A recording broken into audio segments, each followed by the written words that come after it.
Hello and welcome to the final part of our look at the procedural generation of terrain. So last time we got set up, we had our different modifiers for the individual biomes for changing the height of the terrain. So we're messing with the height, but we weren't doing any texturing yet. And we generated our high detail biome map, elements like of that. So now what we want to do is we want to start actually looking at how can we go about texturing this.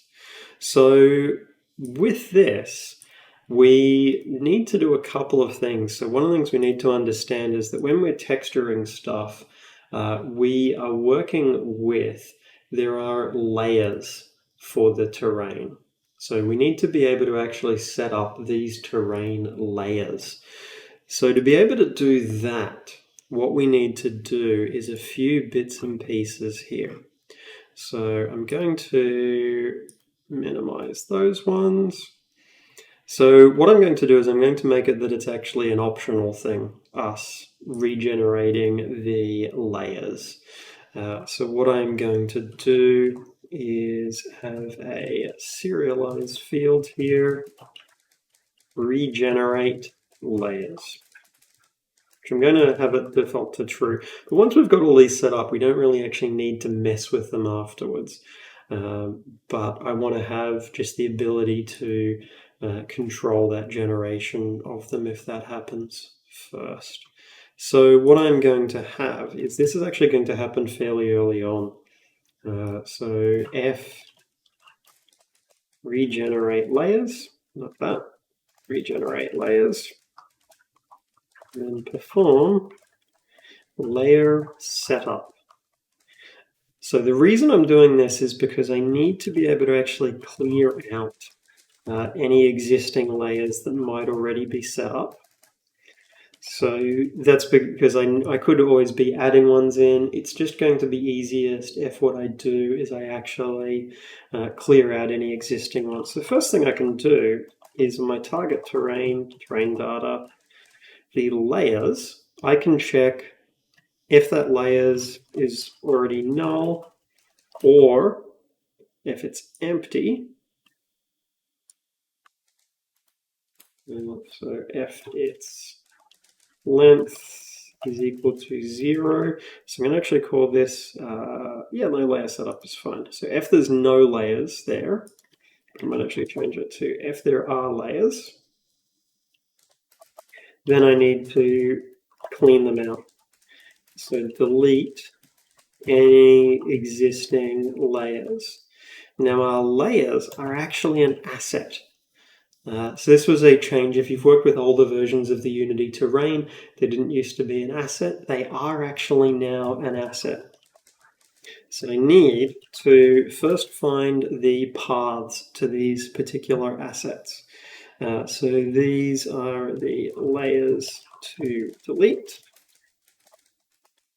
So what I then can do is I can then iterate through each of the layers. So for each layer in target terrain data layers. Now, it is possible for a layer to be null. So if a layer is null, we just continue. So that can happen if we have manually deleted the layer file, things like that. If that's happened, we don't want to prevent the actual process of generating and setting up our layers. So we're going to just get it that it's checking if the layer is null. If it is, then we can skip over it so that we can then safely continue with this. So then what I can do is I can get the asset path, which to get the asset path, I can say asset database, which with that, what I'll likely find is I need to have F Unity editor. Then I will need to be having here using Unity editor. Then now I should be able to access the asset database. So then I can get the asset path, and I then can give it the object. But what I actually need to do is not just give it the layer, I can give it the layers instance. So this gives me the path, so I can do layers to delete, add that in. So this will build up the asset paths each layer. So I'll have that list of paths, because then what I can do is I can actually just very easily go through and delete these. But then to actually go through the process of deleting these, well, first what I would do is my target terrain data, terrain layers is equal to null. So I reset that, I clear out all of any links to layers, so there's nothing referring to the files that I'm about to delete. Remove all links to layers. Then what I can do is I can go for each layer file in layers to delete. So then I can process each individual one, and I can say, hey, asset database, I want you to delete this asset. And I can just say layer file. So that will go through and delete the individual ones. So I am deleting each layer. So that's good. I've cleaned out the layers to delete. Excellent. I've made sure that the layer entry there is not null. Now, a thing that can happen is that layer file that actually could be invalid. So an often thing that I will check here is if it's null or empty, and I just continue. So this nukes any existing layers. So that's good. We've got that going. One of the things that I do need to do is when we're working with things in the editor that we'd normally configure in the inspector, it's generally good practice to go via the undo system. So we're going through the undo system, we give it our target terrain, and we would say we are doing layer setup. So that's cool. That'll remove any existing layers. Then we need to create them. So if we're doing that, we need to talk to the biomes. So we need to go through each biome, and from that, so this is biome, actually that's the biome metadata we get. So the actual biome is biome metadata.biome. So we need to get the list of textures from that. So to set up a layer, we need a texture. Now, conveniently, I have set up some truly amazing textures here. They're pretty damn good. I made them in the space of, well, you'll be able to guess the amount of time that was involved in making them. There's a reason I'm primarily a programmer and designer and not an artist. Which we'll get to see as soon as there is my textures being applied to the terrain. But so we need to have this set of textures, and we want our biomes to be able to control what textures they actually are applying to things. So, okay, what we need to have is we need essentially a registry for those textures. So what I'm going to do is a public class,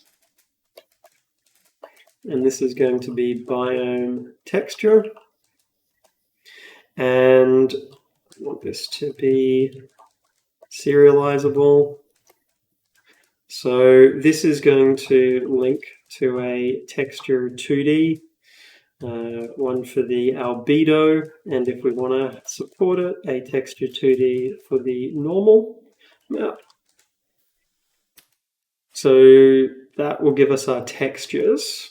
So we're going to then have in our biome a list of biome textures. And I'll need to use the other brackets. Biome textures.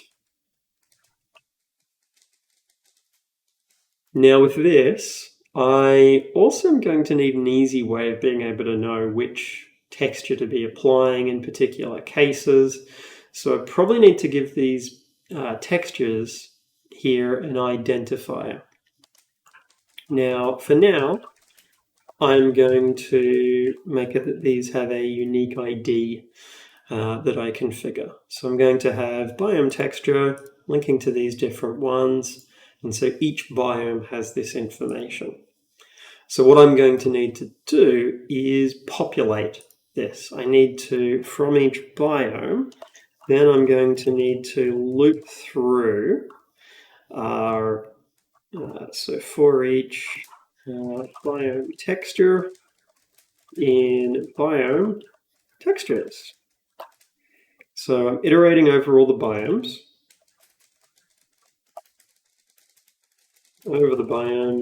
and then I am iterating over the textures. And I will create a layer for each texture. So the process of creating the layer, what I need to actually do for that is not too painful. It's not too messy a setup that I need to be doing there with this. But there's a couple of things that I need to be doing for creating a layer. So when I create a terrain layer, so this is going to be texture layer, so that's a new terrain layer. Now, when I create a layer, there's not any initial stuff I provide it, but I can see with that texture layer, I have different maps and things like of that I can be setting in this. So the diffuse texture, which I'm actually going to go through and rename this to diffuse. So the diffuse texture, that comes from our biome texture.diffuse. Our texture layers normal, that can come from the biome textures normal. And we can see if we wanted to, we could also allow configuration of things like the scale on these. There are options for doing that. I'm not going to expose them at the moment, but that would be something where if we wanted to, we could. So I need to save these layers somewhere. So to do that, what I need to do is I want to save these, follow the Unity convention and save these alongside the scene. If I want to actually get the scene path, then I can say, okay, well, scene manager, I want IO paths. I'm using the IO tools because those are nice cross-platform ones for extracting data. So when I get the directory name, so I can say, hey, scene manager, which with that, I will need to bring this in, Unity engine.scene management. So I can ask the scene manager for the active scene. So once I've got the active scene, I can ask for its path. So that'll just give me the base path to the scene, because then I can construct the name for this, because I can say, okay, well, my layer path, we'll do system IO path combine, and I can combine my scene path with, then I need to give this a name. So I'm going to call it layer. And then I would put in the biomes name. And then I would also add in the biome textures unique ID. So that's going to give me a combined file name that I can use for this. Then all I need to do is I can say, hey, asset database, create an asset. And here's the texture layer. And here is the path. So it will then save it out at that location. So I've created the layer and save as asset. Now I need to populate my list of layers here. So the other thing that I would be doing is I would be having a list of terrain layers, new layers. That's going to be a new list, which I add into that. So I can add my texture layer. So it's linking to that asset. And then what I would be doing at the end here is target terrain, terrain data, layers. is equal to new layers, and I can convert that to an array. So I've applied those. Before I do that, again, thinking in terms of undo. So I'm modifying the target terrain. What I would normally then do is updating terrain layers. Whereas this one, I'll put this actually under here so it's specific separate action. This action is removing or clearing previous layers. That will have recorded a bunch of stuff. Now you don't normally need to do a manual flush. In this case, I am intentionally doing that just because I'm setting up a new undo grouping here that I want to have. So I've set my layers. That will do the trick. Now something I know I'm going to need, because we've got different sets of data that need to be talking to each other. I need a way to, in the modifiers that will be applying these textures, I need to actually have them pick based upon the particular texture that's there. I need them to be able to refer to that layer. So what I actually need is I need a mapping. And this mapping goes from the textures ID, so from that string, to the layer index. So this, what this is talking about is this is the biome texture to terrain layer index. Because what we are doing when we are painting a particular terrain texture, we actually paint it into a particular index. So we say, okay, index 5 is at 30%. So we need to have this mapping. So this is my new dictionary. So how I populate this is from here. I would say, okay, that texture to terrain layer index for my biome textures unique ID is equal to my new layers dot count, because that will always go up, and it means that if I do it before I do the add, so add to the layer map, so do it in that order. So I've got this now, will be accessible and usable for anything that needs it. So I'm going to bring this up here because I'm going to need that in my different modifiers that do the painting. So let's see what it does. I need to set up my textures first. So let's configure that. And I've got my beautiful set of textures here. So in the bush terrain, add in a new entry, and what I'm going to say is this is, let's pick a diffuse texture. I'm going to say that it's been raining, so it's going to be mud, bush, mud. So not all of these will actually configure multiple textures for. I'll only configure it for the ones where I want to have multiple ones. So with this, I'm going to have grass, plains, grass, rainforest. I'm going to have a couple of ones. So it's going to have grass, and also, because I was having more terrain elevation there, so I'm going to give it rock as well. So rainforest, grass, rainforest, rock. What I would normally do if I'm going further and setting up more inspector stuff is I would make it that I don't need to manually type those in. I would be doing additions to the inspector for helping out with that. I'm going to say that the scrub is this one that I have called sand. Realize it's not particularly ideal, but it was the best color I could get.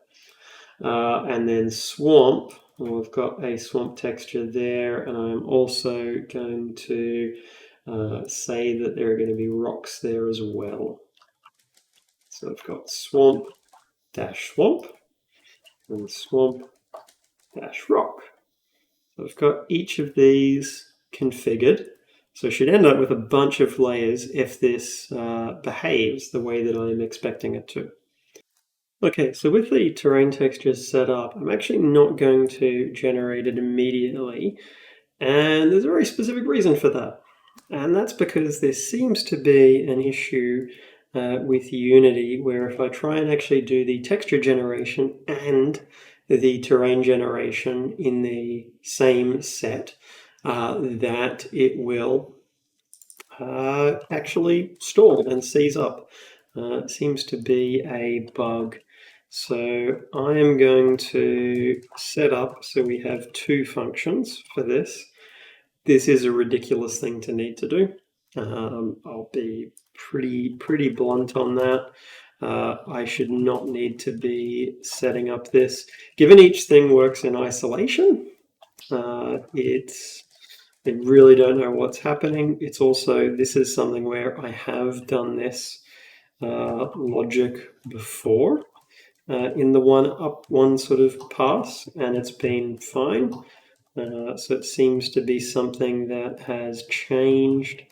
It is definitely a bit of a disappointing change to find, because it's a really pretty terrible thing to run into. What it also means is that building of that dictionary, I'm going to need to build that dictionary up here. So generate texture mapping.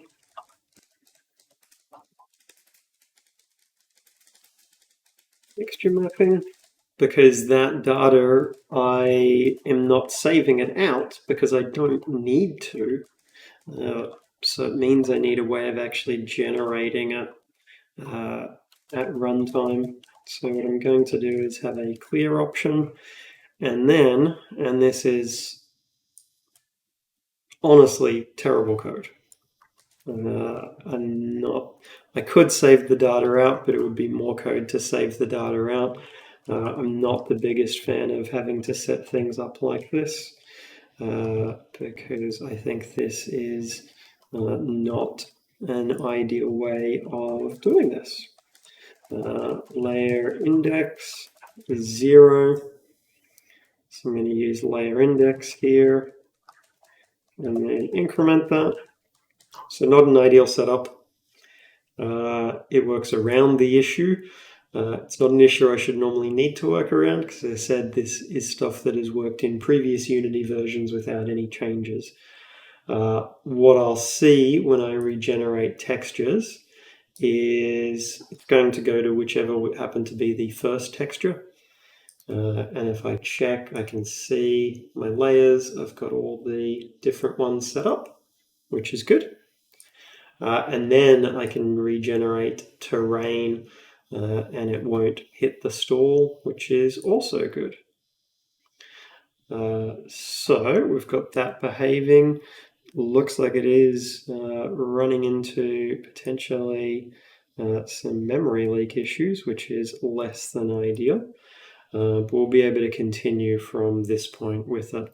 So the next step is we're going to need to set up our tools for being able to paint the textures. Okay, so now that we've got our texturing being set up and we've got our modifiers there for the height map, we're going to go for a similar process for, okay, let's have our texture painters. So similar to what we had with the height modifiers, we're going to have a base texture painter, and then we are going to have a couple of other ones where, so one of the ones, I'm just going to make it a random texture, actually a texture painter random. And then let's also have in a texture painter that's going to look at the slope that we've got. So, okay, cool. We'll be able to have these. If we think about then setting these up, so similar to before, well, we could have a overall set of modifiers for this. I think initially what I'm going to do is there will just actually be only within the biome.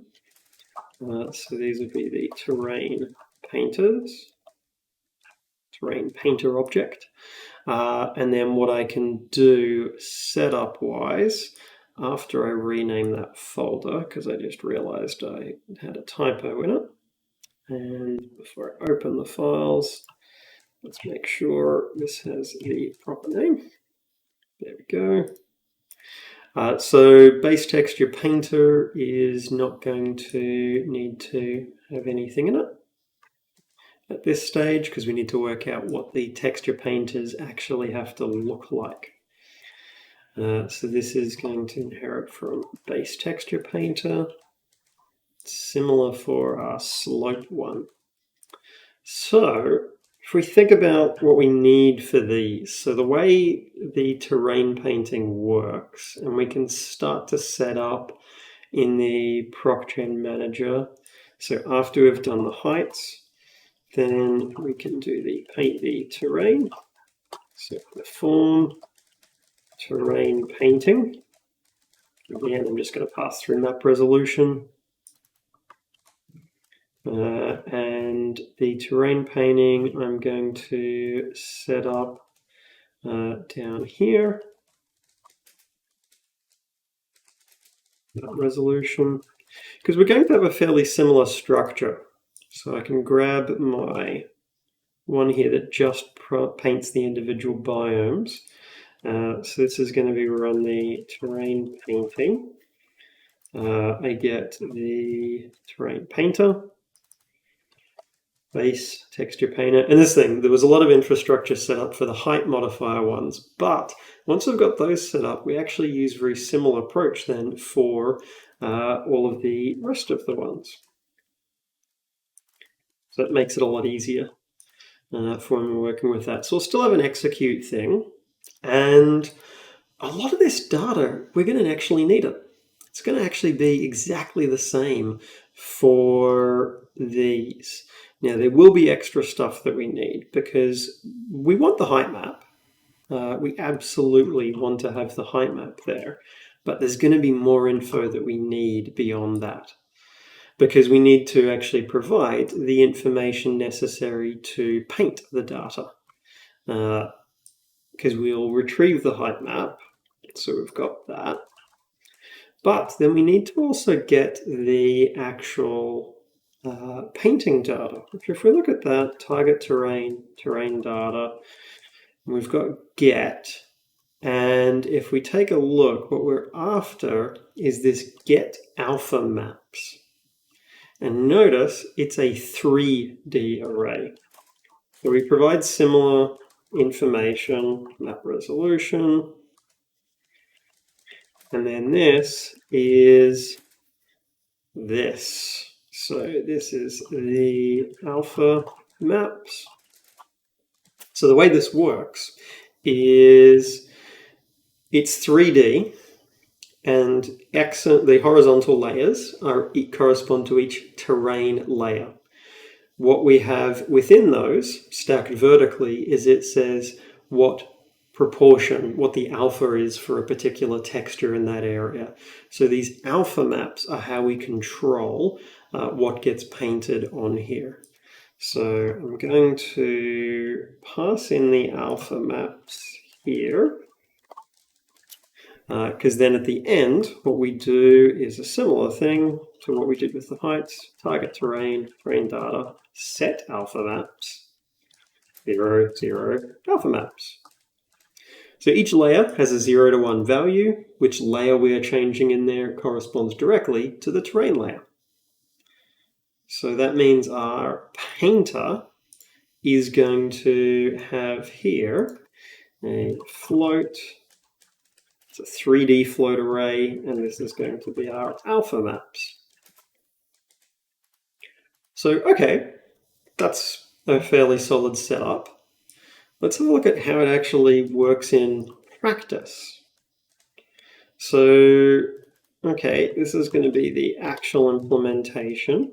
Now, a bunch of this will be exactly the same as what we had for some of our set value things here. We still want to do the same biome filtering. So we can bring that over. And we have our biome checking happening. But we need to actually then also be modifying our alpha maps. So to modify the alpha maps, we need to know which texture to change. So firstly, let's set up what random textures we want this to be able to apply. So we want to have a field texture IDs, which you remember when we were configuring the textures, one of the things we set up was a set of IDs. So what I'm going to do then is, once I fix up my missing semicolon, it doesn't have a missing semicolon there. What is it talking about?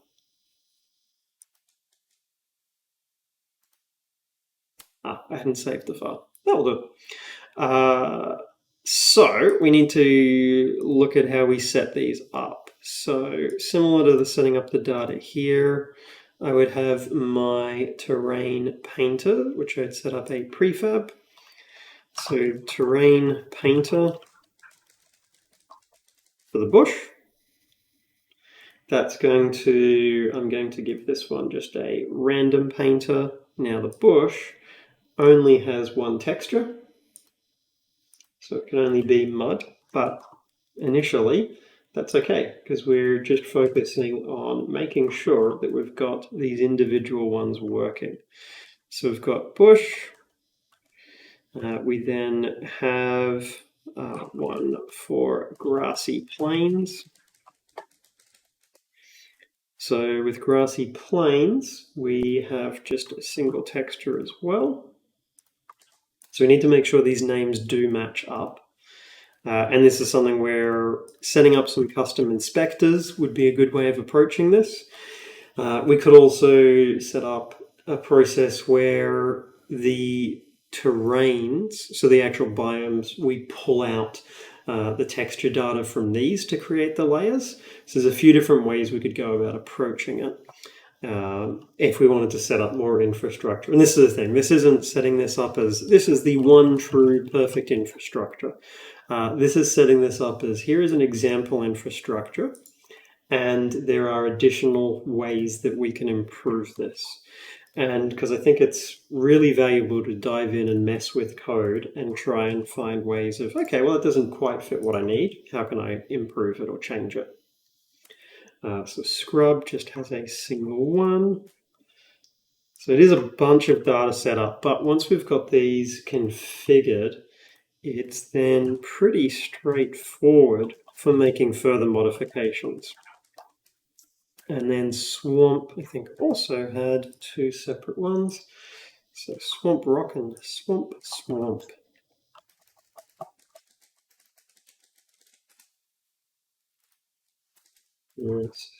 rock, swamp.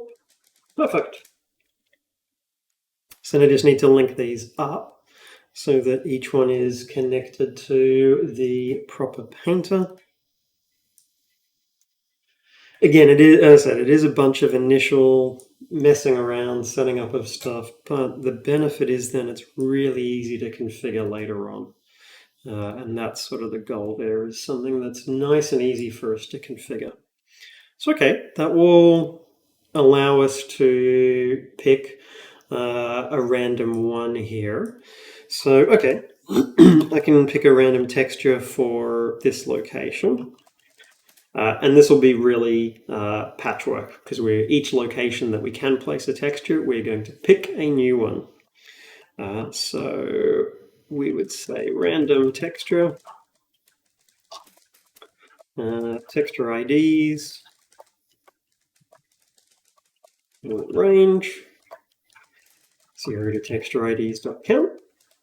Cool. Now we need to actually get the layer for this, because what we have to actually write here is alpha maps, and then we would say X, Y, and then we need our terrain layer is equal to, in this case, just our strength.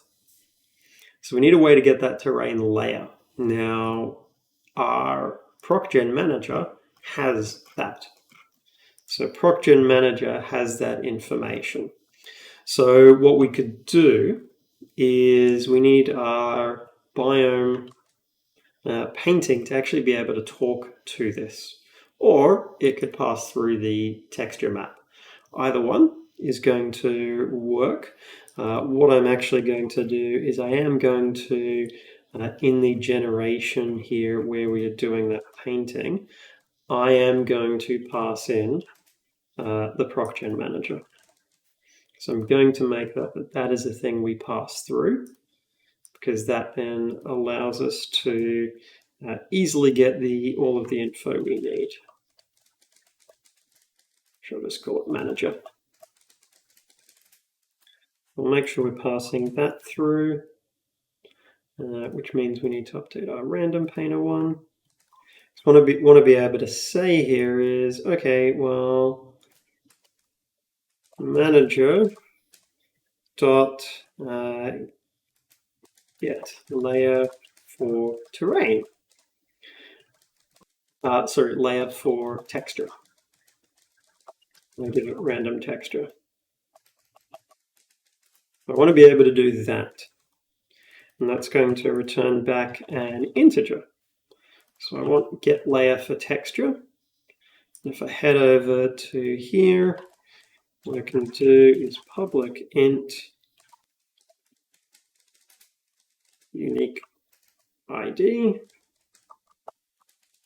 and then I return. So I know the map that I was setting up. I want to check that I've got the right name for that, so I'm adding to the right thing. So that was my biome texture to terrain layer index, unique ID. With brackets.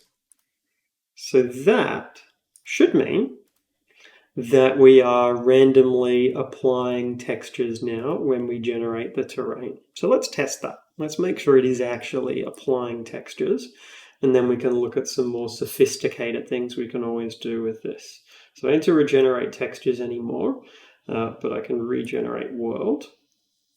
And what I want to hopefully see, so in this case, we've got a texture rectangle out of bounds.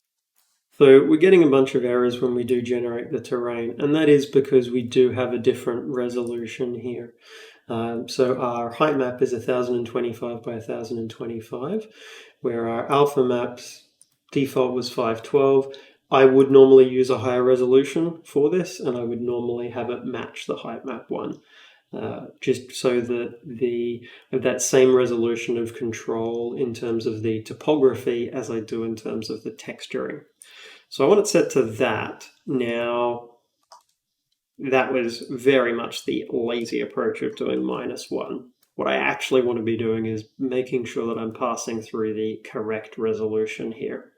So that means I need to go to my ProcGen manager, and my alpha maps, map resolution is not what I use for the alpha maps.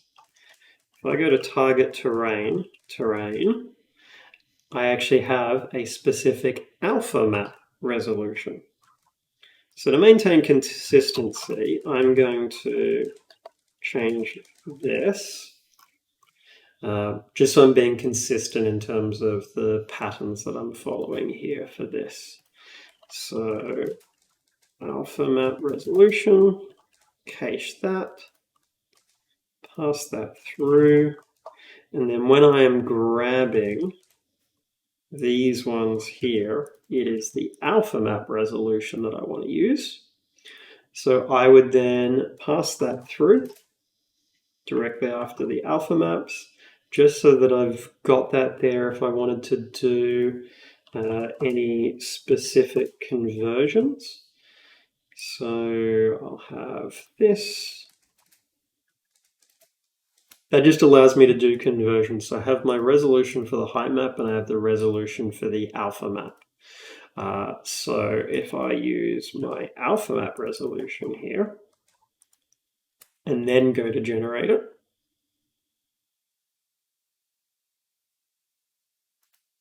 clear, go to generate, and then with that, we actually get it applying the texture, and that matches what we were seeing with the high resolution version of stuff. So with this, like that does work. We get our setup being applied there. There's a couple of things that we need to make sure we do with this though. Okay, well, we might need to do some blending. If we had a lot of difference between the resolutions, we would need to handle scaling, which might mean that with the alpha map, we're needing to sample biome data at a coarser or finer resolution, which we could use similar to what we already did for the upscaling. We could use that approach to be able to upscale it. Now, something we need to make sure we do that we haven't yet done is we actually need to reset all of these, because these alpha maps, we're modifying stuff, but we are not, we need to actually initialize things, because with the terrain height, we had a initialize to. We don't have that equivalent with the alpha maps of initializing it to a particular value. So what we actually have to do here is we're going to set this to 0. So for layer index equals 0, layer index is less than target terrain, terrain data, layers. So this gives us the number of ones, index, and then what we do, and we'll put this in braces, we just reset it to 0 for every single layer. Otherwise, we're actually going to just be modifying whatever texture is already there. So 0 out all layers. Just saves us having, otherwise we'd have to do a modifier similar to like the set value one that wipes everything. And we don't really need to do a separate modifier for that in this case, because we know the value we're setting everything to, we're defaulting everything to 0. So, okay, that works. We're handling that. We should make it handle different scales though. So I want to actually change it so my terrain is a different scale, just so that we have made sure that we've got that working. Because we're going to hit cases here where we do have a scale happening. So, okay, we know our map resolution, we know our alpha map resolution. The main thing where this comes in is sampling the biomes. That we need to be able to make sure we're sampling at the correct resolution. So I need to be able to work out my height map X, which that height map X is going to be scaled. So this will be the height map Y. So for height map Y, that is going to be my Y, that's in the alpha map. And I divide that by my alpha map resolution, and I use then my map resolution, and I could actually do it this way. So I have map resolution divided by that, so my Y times by map resolution divided by alpha map resolution. Now I want to make sure I've got these happening with floating point values so that I can actually be properly rounding this. So this, I would again always go for a floor. So this is just doing a conversion. So whatever one I put on top, that's what I'm saying is my output unit effectively, and on the bottom is the input unit. So I'm taking my alpha maps Y, dividing it by the resolution. That gives me the percentage in the alpha map. And then I multiply by my height map resolution to get the percentage there. That lets me then do this. I'll have height map X. And then here, rather than using X and Y, I use height map Y and height map X. So it will handle now if I have different scales like I currently do. So let's run this, regenerate world, and it happily regenerates it because we've got those that support for it being able to scale. So I'm going to switch this back to 1024 just so we get a higher resolution one. We'll regenerate again. And you notice we can see all of the textures in there, which is good. So we've got the basics there for generating those textures. It would be nice if we had a bit more blending between these, and this is where a final thing that we can do as a secondary pass is allowing multiple biomes to overlap with each other. We can also actually do some smoothing on these textures, so rather than our alpha map just outputting really hard edges like of that, we could have a smooth, similar to what we've got in terms of the existing smoothing modifier for the terrain, we could have a smoothing modifier for the textures, which will give us that sort of blending and folding between them, which can be quite good. So we've got our random terrain painting. What if we wanted to have based upon slope? So what if we wanted to have it that it will texture things randomly, but then if above a certain slope, it applies a particular texture? So we could have, okay, serialize field, and we could get our slope limit. So we want to have slope limit, and maybe above 30 degrees, we want to apply a particular texture. So texture ID. So I want to use this as something where on a really steep sort of terrain, what it can do is it can put in a more rocky texture. This is something where I can cache this information. Texture layer. And texture layer. We could also be using stuff like of heights, things like of that, but in this case I just want to use slope. So it's going to be a case of what we could have is above a certain slope limit it kicks in, or maybe based upon how steep the slope is, that controls the intensity of it, and actually that might be a nicer one. I'm going to switch to that. Animation, curve, intensity versus slope. That will allow us to make it that this is going to be, so it'll be strength times by evaluate, and then we need our slope value. So we need to be able to work out the slope at a location. What this will let us do is have a texture that the more, the steeper it is or the shallower it is, we can have it paint different intensities of that texture. So we need to be able to work out our slope at this point.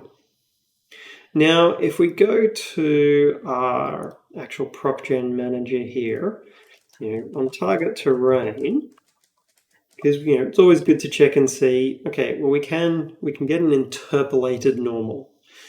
So we can actually get the normal at a location. That can be a good way to get the slope information out. And with that, we give it an X and a Y. So with that, we need to make sure we know what units it's using potentially. But so that could be a useful thing to build up a map of all of the normals. So we could set up, okay, I want my normal, and actually I want, so for the normal, the Y value gives you the slope. So I could have the slope map, and that's going to be a new float, and I'm going to use the alpha map resolution.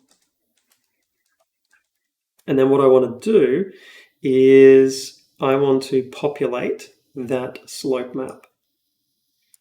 So I've zeroed out the layers. I want to generate the slope map. Because what I'll have will be something along the lines of this. Be slope map at XY is my target terrain, get interpolated normal. Now I need to give it this X and Y. Now X and Y here are almost certainly not going to be actual X and Y coordinates of the thing. These are typically going to be multiplied by my height map, scale X, and probably multiplied by my terrain, height map, scale Z. So we can try with that, and that should give me back the interpolated normal. So this would be something where what I would do as a starting point with this is I would end up actually going and checking to make sure that that's valid. But that also means I'm going to pass through even more data here. So as well as the alpha maps, before it, I'm going to pass in a slope map.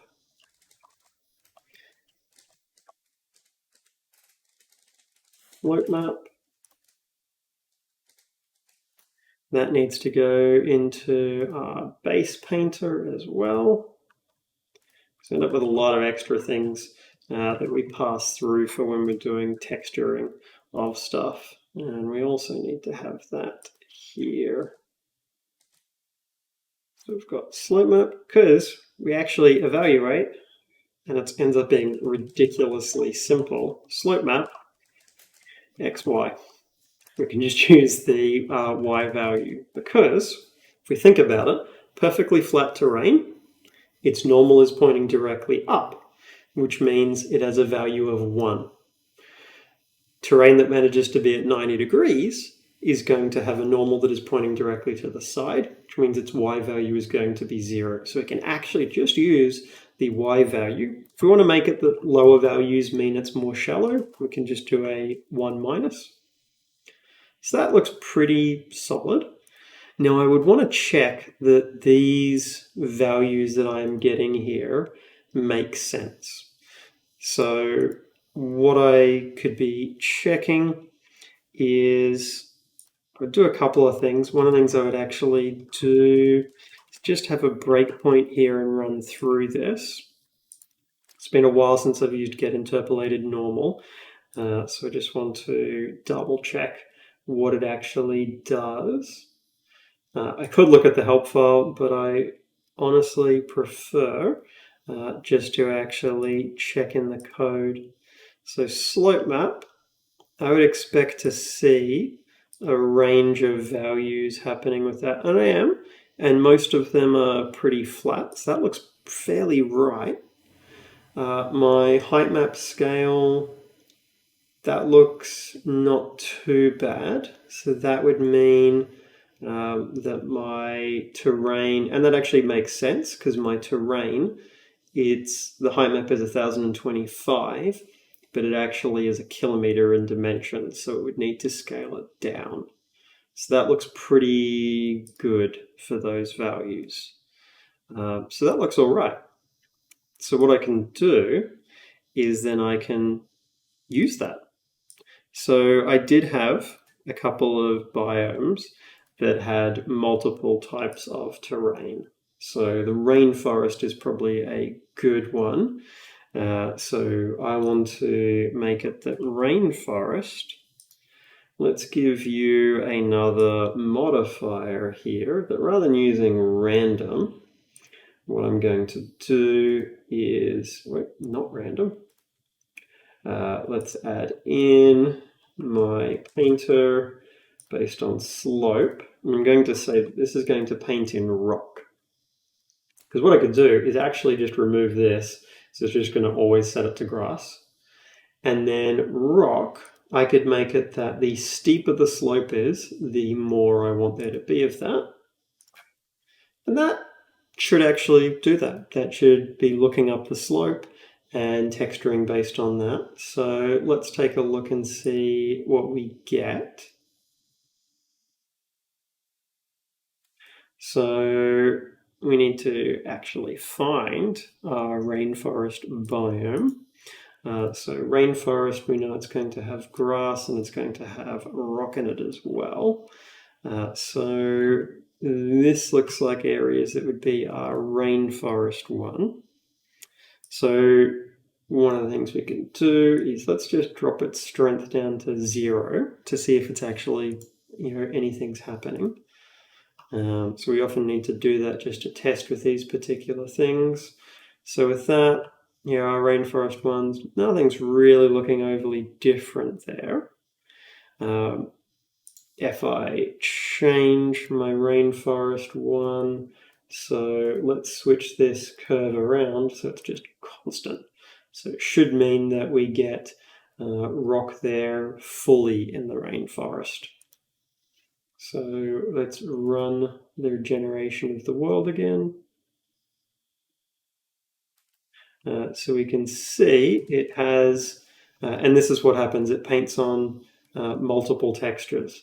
So we've painted on our terrain one here. We've painted on the rocks over the top of the grass. So what I would actually do for something like this is if I copy this and paste component as new, I can get rid of my random one and I could set up so that, okay, we've got rainforest rock, we can also have rainforest grass. So rainforest grass, I'm going to say is an S-curve, but I'm going to do the same for rock, is also going to be an S-curve. But the difference is going to be that for grass, it's going to start at 1 and it's going to go to 0. Let's try with that. Let's regenerate the world. So what we will find is we get a bit of a mix there with it. What we saw was we were not really getting this changing the way we'd expect it to.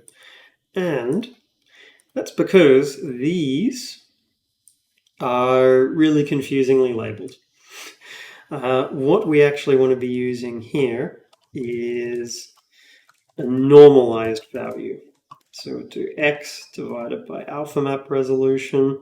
So although it looked like we were getting changing values and values that actually made sense, it was actually not correct with what we were doing. So get interpolated normal, it has to be in the 0 to 1 range. So if we try it now with that instead, and we'll run this. So let's regenerate the world. Then we can see, we are starting to see variation here with the actual sort of slope. Now, what we'll typically find is we really need to adjust thresholds here, because if we remember, this is corresponding from 0 to 90 degrees. So we actually probably want grass to fall off a lot quicker. So that on steep areas, we are not actually having grass in there. So that 0, and we could say maybe after 0.3 that we just want it to be rock, and then we can set up a sort of counterpoint with this where at 0.3 we want this to be 1 and we want that to be flat. So we just have it that they are switching over at a bit of a stricter point. We could also have different rock textures that we are applying there. So if we regenerate that, then what we'll notice is on those steeper areas, it's switching to rock a lot quicker. And it still has patches of green where it's gone to flat areas. And we would need to adjust and tune those values so that they are exactly how we're after them. So that's looking okay apart from these really harsh changes. So this is where I would actually look at setting up so one option is we actually have some smoothing between the biomes. That's absolutely a thing that we could do. I could also have a smoothing modifier for the texture painting. Now, this is going to be a bit of an interesting one. It's going to have a lot of similar characteristics to our smoothing modifier for the terrain heights. So we'll be able to use that as a bit of a basis there. But what we want to do is, again, based off of our texture painter, this is one where I will bring in my setup from here. So we'll have this, and then I will grab my smoothing modifier here, and I will grab a bunch of the data from it. Now the difference here is we're going to have to smooth layer by layer. So it is going to be a slow and expensive process, potentially. So it's not going to be a fast thing, and the more terrain textures we have, the more it's going to have to go through. So we're going to need to do this, bring this over here, because all of this ends up being a thing of where we have, okay, layer 0, layer is less than, we need to get the number of layers. We'll come back to that in a moment. So I'm just going to put 0 for now, and then we increment layer. So, okay, so far so good. Bring these into here and make sure they are properly indented. So this, it's not going to be smoothed heights anymore. This is going to be a smoothed alpha map. And we need to make sure with all of this, we are using alpha map resolution. So everywhere where we're using map resolution must be alpha map resolution, because alpha sum is going to be coming from our alpha maps at whatever layer we are currently processing. So in our smoothed alpha map, we store that. Then we store that back, alpha maps, and again, these are alpha map resolution. We need to be sure that we are not using map resolution anywhere. So we have our smoothed alpha map, writing that out for the layer, and we do blend with that particular value that's already there. So now that'll actually do a lot of the work we need. The key thing is that we need to, and I'm going to rename this just to be consistent with the height map one. Let's rename that. Always a challenge in large projects, making sure you're keeping naming consistent. So, okay, I'm smoothing that. I need the number of layers. Well, what I can actually do is I can say alpha maps get length and dimension. So I tell it which dimension. So in this case, it's last one. That will give me the number of alpha maps. So, okay, I've got smoothing modifier for it. That does mean that I need to have a actual overall one here for a public game object, and this is a painting post-processing modifier. So that one is actually then going to do any post-processing on the terrain painting, which can be, as we'll see, can be a really useful thing to make sure we've got stuff like that. I'm going to come down here, and so what we will end up doing is it's going to be a bit of logic that looks like this. We will be retrieving these from our config and then the painting post-processing modifier. And we'll check that we do actually have that. As long as we've got that, then we can run this to do our final post-processing, which that will allow us to do this smoothing operator. Run texture post-processing. Okay, so we can set up our data for this. And we need to make sure we fix this so we don't have biomaps, so we get rid of those. Then we can set up our asset and we'll be able to go from there. And that's just a warning because I renamed things. So we create another prefab, terrain painter, post-processing. We'll give that the smoothing modifier.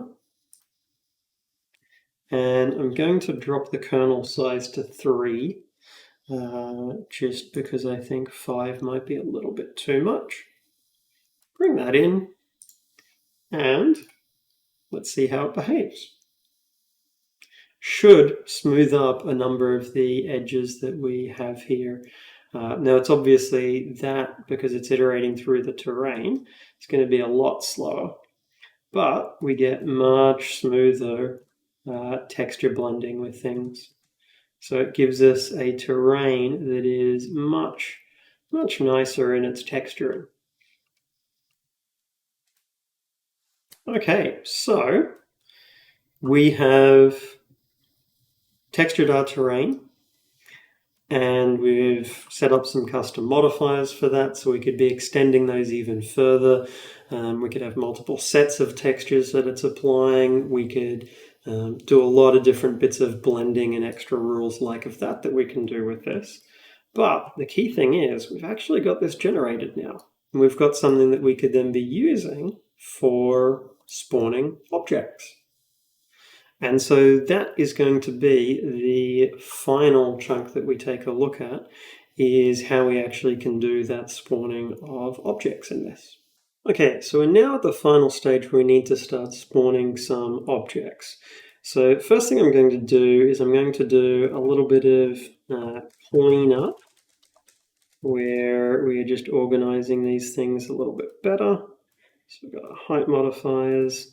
Let's also reorganize. So we've got our terrain painters, and we can move those.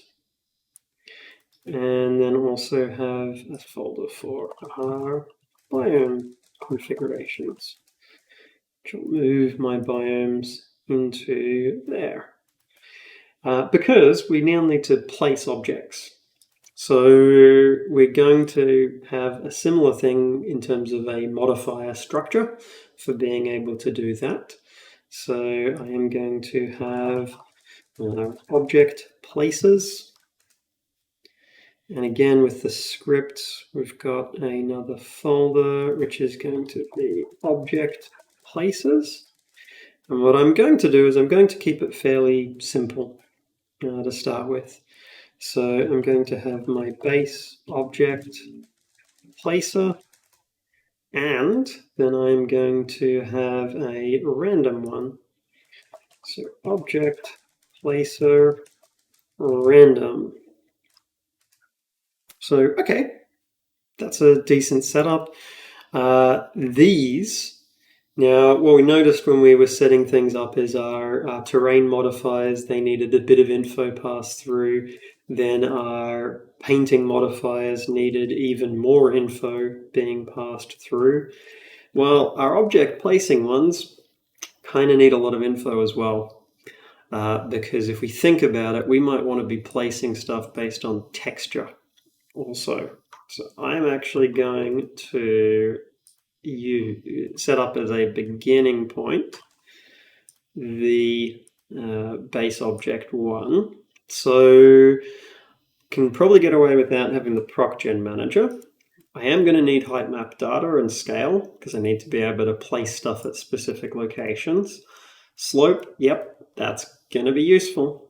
Alpha maps and resolution, yep, all of those particular things, kind of going to need because they're useful. They're going to describe what stuff I can actually be placing where.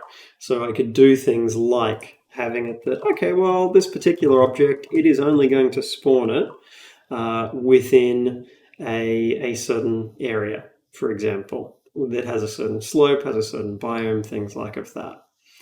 Now, the challenge with these is the previous things, how we had them work was they worked on a location by location. So each location it was modified.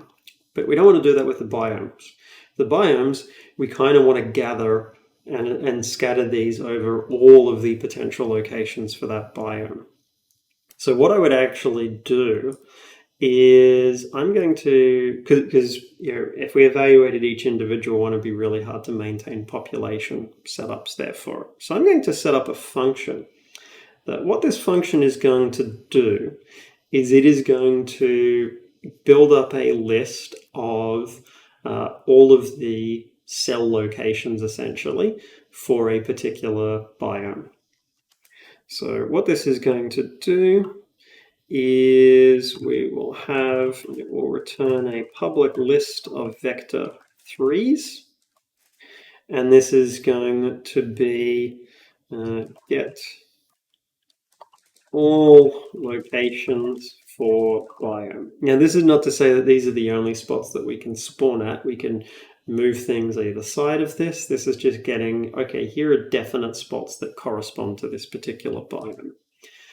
So what we would do is we would give it a biome index. And then what it is going to do, it's going to have a list of vector 3s here, locations, new list of vector 3, and then it is going to return those locations. It is going to need the biome map. So we need to make sure we pass through the biome map. So we've got our biome map, and we are also going to need the resolution. Now, we probably want to pre-allocate a chunk of ones here because there could be a lot of locations we don't want to doing lots and lots of small allocations. So we could give it a rough value based upon the number of the actual sort of map resolution there. So I could say pre-allocate,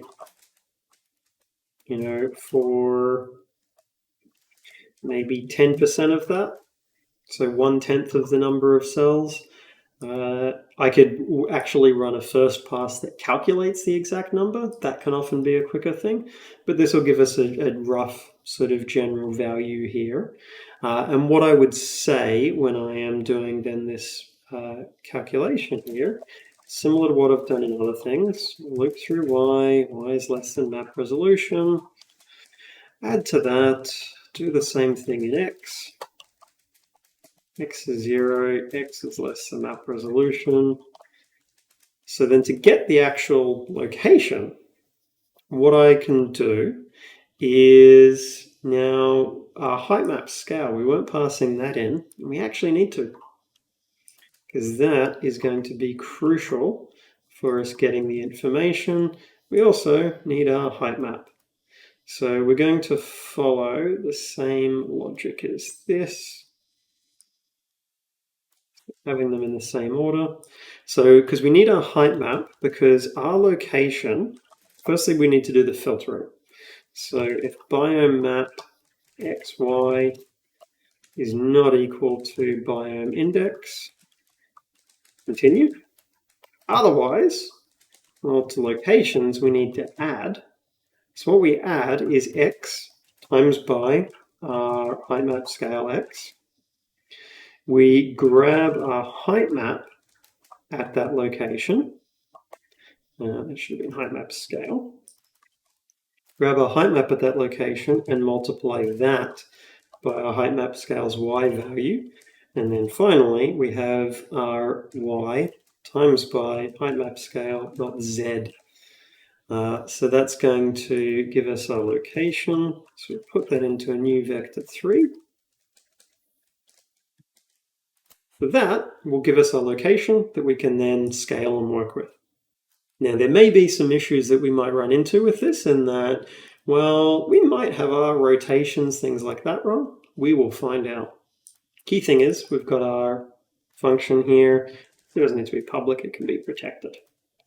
So, okay, in this, first thing we want to do is list vector 3 candidate locations, get all locations for a biome, map resolution, height map scale, biome map, and biome index. So we'll get our potential spawn locations.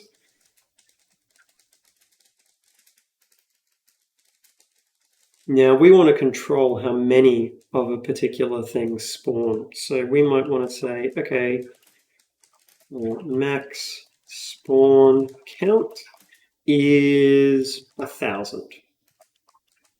And we can give it a game object to spawn. So game object, prefab. Then what we want to do is we want to pick 1,000 locations within that to spawn it. So what would happen, and we don't want to spawn at the same thing twice. So we would have a for loop, index 0, index is less than our max spawn count. We pick a random one of those locations. So random location index is random range 0 to our max spawn count. Our spawn location is now based on that. So candidate locations, random location index, and then we remove that so we don't pick the same thing again. Remove at candidate location. Sorry, remove at random location index. So pick a random location to spawn at. Now we might have less candidate locations than we have spawn points. So in that case, what we should actually be doing here is I could do something where we have, okay, maybe we have a max spawn count, but we actually have a density. Target density. And that's out of all of those spawn locations, how many do we try and spawn at? So I might set that as being fairly low. And then what we actually loop up to is the minimum of our max spawn count and our candidate locations count times target density. Num to spawn. And we can floor that to an int. So this way we can't spawn more than we actually have in terms of locations. And what it means is it will try and spawn up to 10% of the area until we hit our spawn threshold. So that's a good way of making sure that it's sort of maintaining a good density there with that. Then we can spawn the prefab. So we instantiate the prefab. We give it our spawn location. We could give it a randomized rotation if we want, or we can just give it identity. So this is our game object. New object. Now, we probably want to make sure this is anchored somewhere, that it actually has a root object that it is parented to. So object root, just so that we don't really clutter up the living daylights out of the hierarchy, because that is the risk of if we don't do that we clutter up the hierarchy in a huge way. So we want to avoid doing that. So when we are instantiating this, then we can also give it our parent object. So we instantiate prefab. So that's cool. Means we've got the prefab set up. We've got our logic here. Means that it runs across each biome. So what we would end up doing then in terms of how we use this is our biomes are going to have in public game object placer. So we'll have something that'll do the object placement. In our procgen manager, we're going to have a similar setup here to our terrain painting, similar enough that I would actually grab a copy of it. Because I know I'm going to, this is perform object placement. I know I need the alpha map, I know I need the slope map. I haven't generated that previously, so that would be something where what I would probably do then with this slope map is actually make this something that sits above where I'm using this. So what I could do is at this point generate the slope map and have this as something that sits up here. Because my slope map is going to be something that multiple things are wanting to use. So I would actually, this would be a great thing to run at the end of the height map modification, because after this, my slope map is going to be valid. Now it does need my alpha map resolution for this, so it does mean changing this to have alpha map resolution in there, which is completely fine. It means that then I come up to the top here and fix this up. So it now also has alpha map resolution, which then means down here, I don't need to do any of that for generating the slope map or zeroing out layers. I'm not setting the alpha map. My alpha map one here also needs to change. So we have our slope map. And then this, now we're running the object placement. And so what we're checking is object placer. And these are base object placers. And so we execute those. There isn't any post-processing that we need. What we do need to provide is a root object that all of these things go under, which it could be the procgen object. So okay, that'll connect that up. We can place an object. It's going to be random, but up to a particular population level. Means we just really actually need to configure the data, and we should have this being able to place things.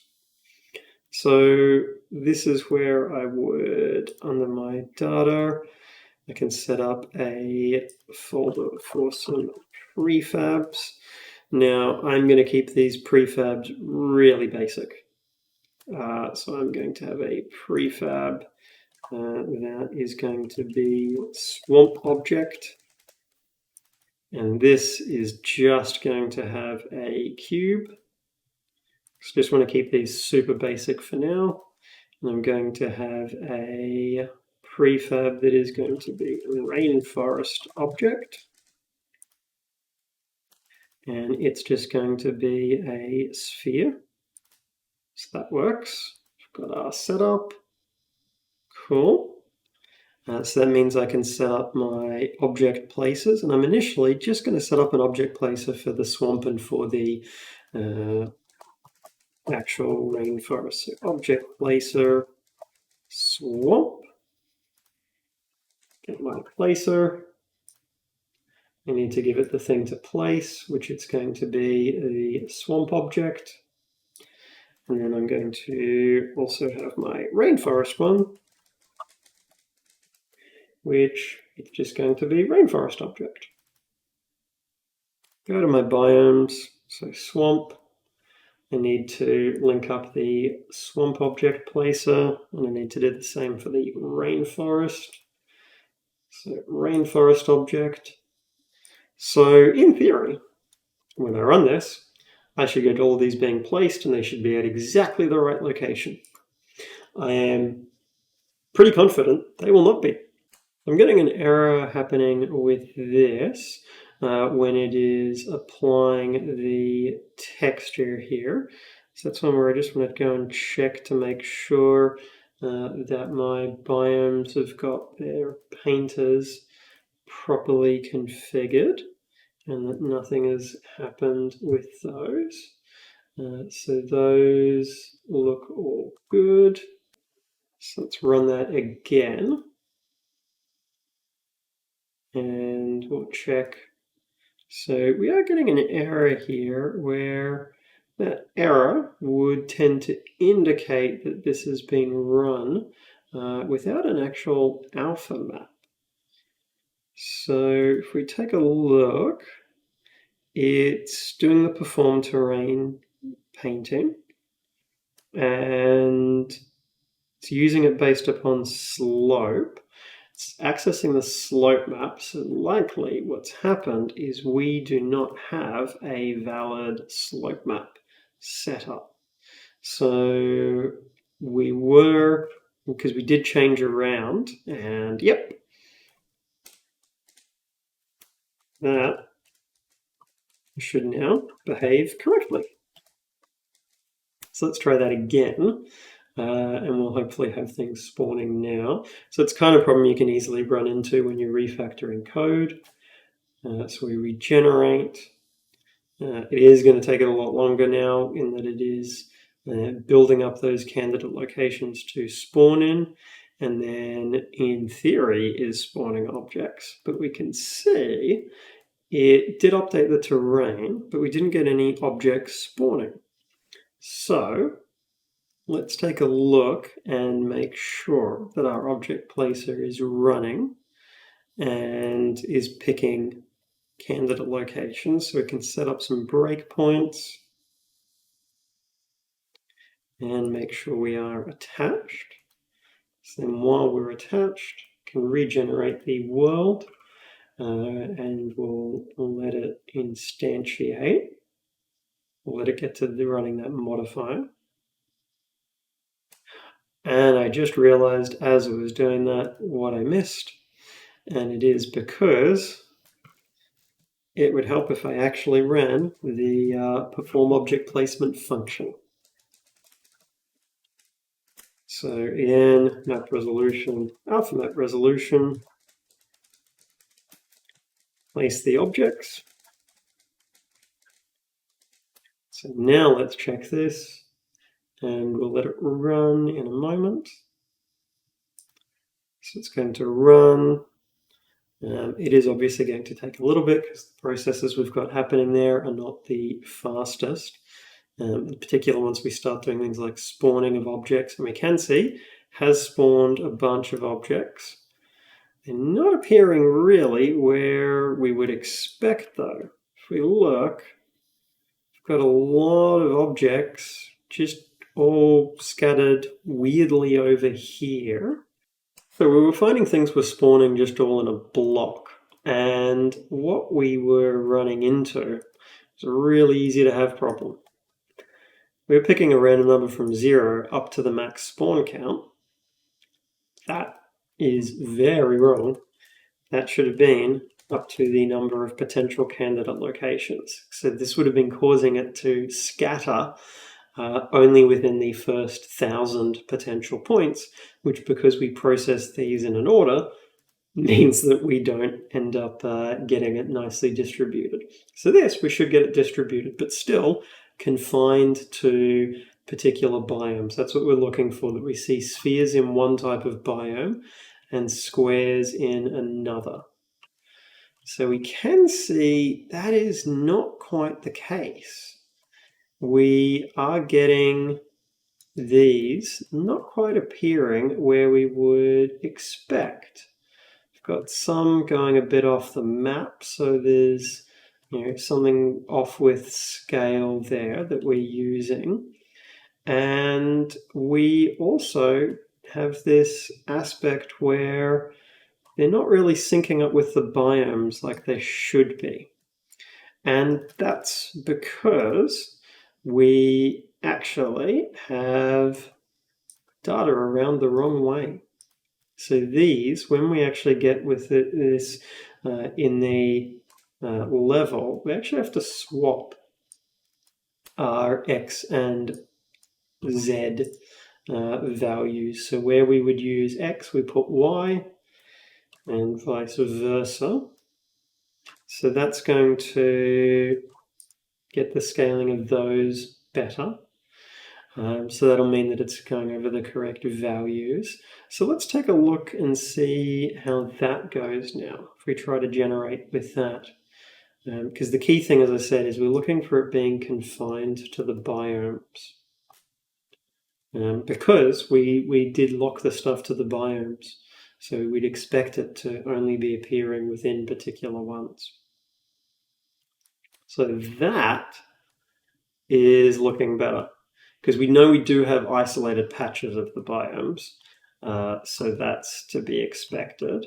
Now, some of these, because we're just going off of the terrain height map, we probably need to actually sample the terrain height at that location to get it that it's giving us the correct height. But we can see the cubes are all adhering to their particular biome, and we don't currently have any rainforest objects spawning.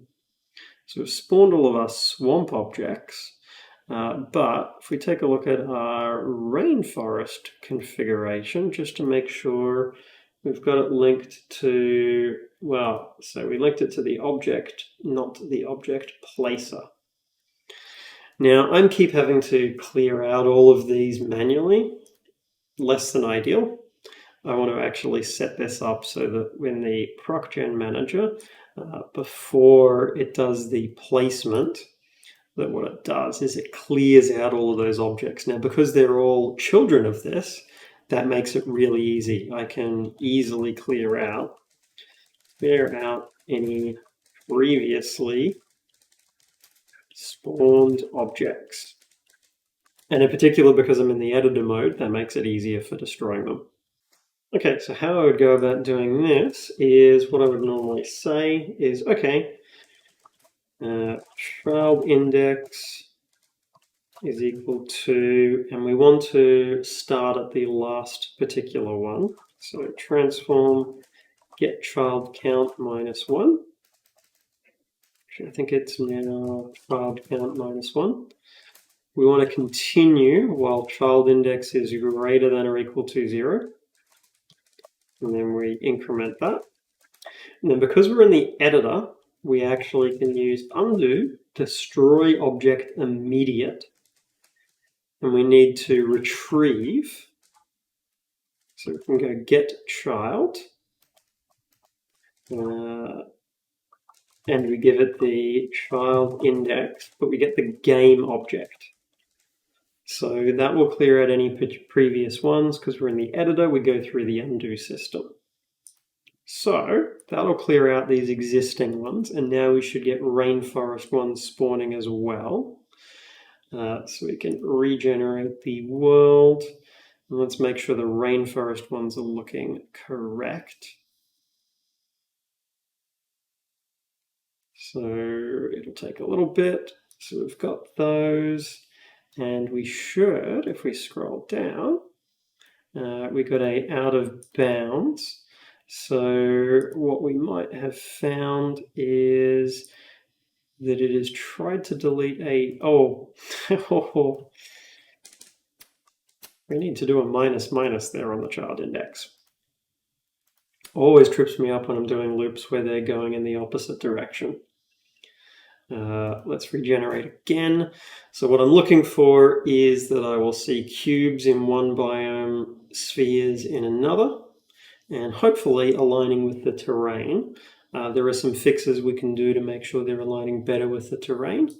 But let's take a look. And so we've got spheres appearing. So it looks not too bad. It's looking better, but we still have this height offset that we need to fix. So we know we've got things a little bit offset, and we were seeing things appearing a bit outside of the terrain. And that's, again, this is an easy thing to get wrong when we've got multiple things that are a problem. We did change this to a divide early on because we were trying to fix the problem with the random spawning, and we actually made it worse. It shouldn't be multiplying.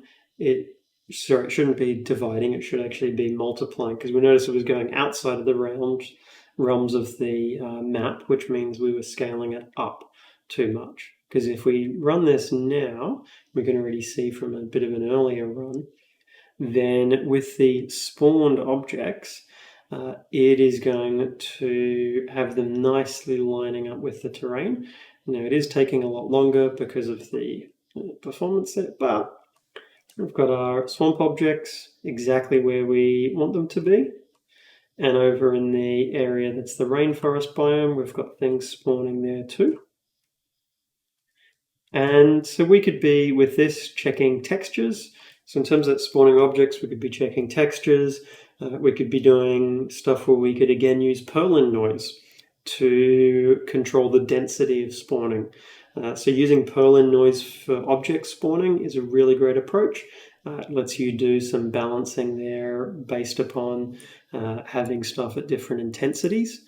And what I'll do is in the final version of this that I will commit, it will actually have a Perlin noise-based object spawner as well. So this is at the end of this. It ended up being many more videos than I was expecting, but let's talk through the setup that we've followed, the general structure. So we're using scriptable objects for holding core information. We are using prefabs as a way for allowing us to easily stack scripts to have different modifiers, and we're using a similar structure for working with the height, working with the texturing, working with the prefabs for placing stuff, where we have these modifiers that run, and we can stack multiple modifiers, have them run in different orders, run with different intensities. And we follow the approach of we generate the broad structure of the terrain first, then we texture it, then we place objects on it. When we're texturing and placing objects, we've generated things like the slope information so that we can adjust our texture based on that. We've done a bunch of post-processing to smooth out our textures. And our object spawning, we set up some common things. So we have an approach to grab the potential locations so that we can then filter those and spawn from that. So it means our actual spawning logic is able to be quite simple. And we've set it up so we can easily configure different terrain textures. We can easily configure different things to be spawned. So dive in and experiment with this. Pick things like, okay, make it that it can support multiple biomes at the one location and adjust things with that. That's a really cool change that you could be making to this. But dive in, experiment with the kinds of changes like that you could do to it. Thanks folks, that is all for this video. If you're looking for the project, you'll be able to find it up on GitHub, and I've put a link to that in the description below. If you've got any feedback, any questions, please chuck in a comment. And if you're looking to find ways to support the channel, chucking in a like or subscribing to the channel is always a big help. If you're looking to go further than that, then I do have a Patreon set up, and any support there is super appreciated. And there's a bunch of different things that you'll get as part of being a patron there. And the big thing is it's going to help me make more cool things like this, which is going to help more people like yourself to be making more games, which is awesome. And that is all for now. Thank you.